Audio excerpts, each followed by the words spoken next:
IBC container. Everybody using these. Right now I've got some red Nile tilapia. And the way the setup works is it drains down here into this recycled plastic 55-gallon drum. I just added on a bulkhead there. I'm going to put a bulkhead over here for the drain because I'm going to clean the filter today. I'm going to show you how I built that.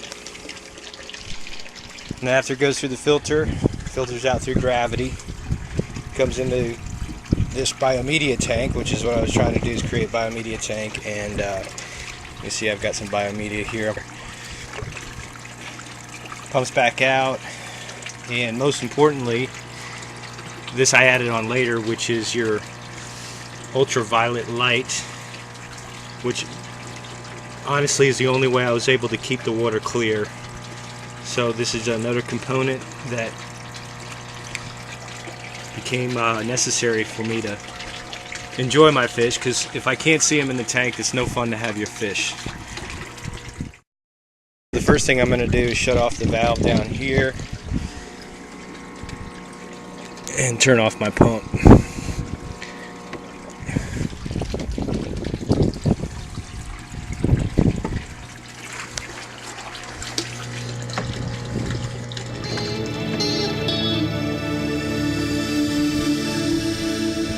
Okay, I got the filter out. This is what it looks like. I built this out of an old cone that goes in a corn feeder, and then I use these air conditioner filters, and inside the cone I put some lava rock to help provide areas for bacteria to grow, and I got it on a stand here, which goes down into here, and you can see there's quite a bit of debris that's gone in there, and I'm going to drain that out the bottom. I added this pipe on so to make sure it goes far away here. So I've got this here for my holding tank, and when I clean the tank I got to hold the fish in another tank, and the most important thing is that I use the same water that they're accustomed to hold them in, and carefully acclimate them to the new water, which I'll put in here from tap water. So go ahead and turn this drain on.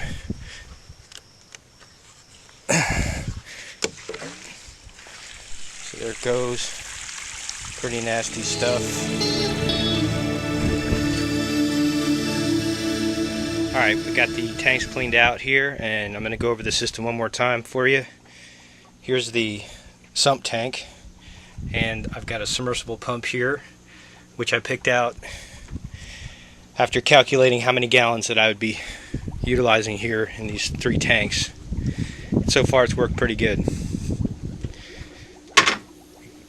Pumps back up here, the filtered water into here, and you're probably wondering why I have this one out here in the middle. Earlier when I got my fish, they were so small that I put a fry tank in there, and that helped circulate the water for them, because I was afraid that they would get sucked through the hole down here because they're so small. I've got my fish right now in the holding tank and some oxygen.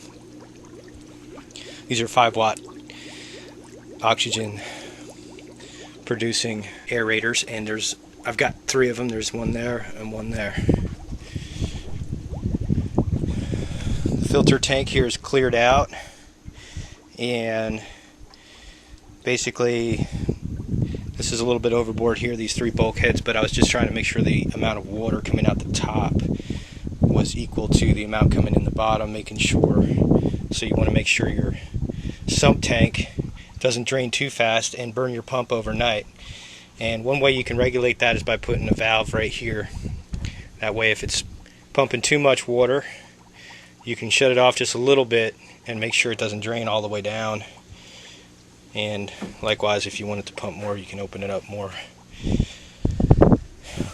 Over here is the cone filter I built, and I got this all hosed off, all the algae and ammonia hopefully and I just built a little PVC stand for that. Again, this is this plastic thing here. I got this out of those barrel corn feeders, and they use them to funnel the corn on the bottom of the barrel. I don't know if you do any deer hunting or if you like to put corn out for deer, but that's where this came from.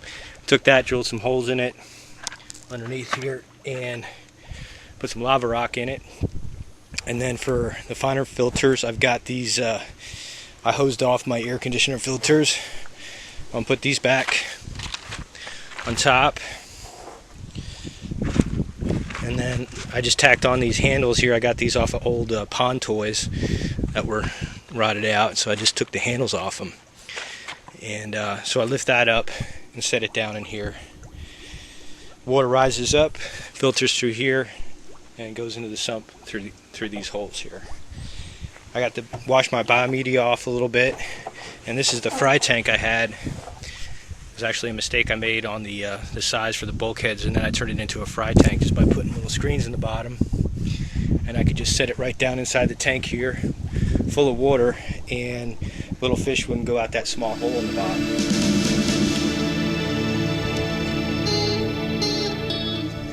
Unfortunately, we can see here that one fish did in fact get washed out of the drain when I was cleaning it. I should have been paying more attention.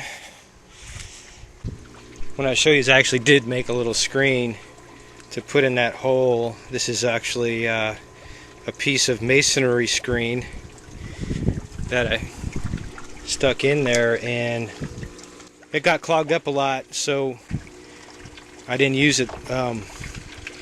But perhaps next time I change the water, I should put that in there. And it's time to add some chemicals here. Basically, I'm just going to add this to get rid of the chlorine. It'll burn the gills on the fish. If you don't get rid of the chlorine, it could kill them.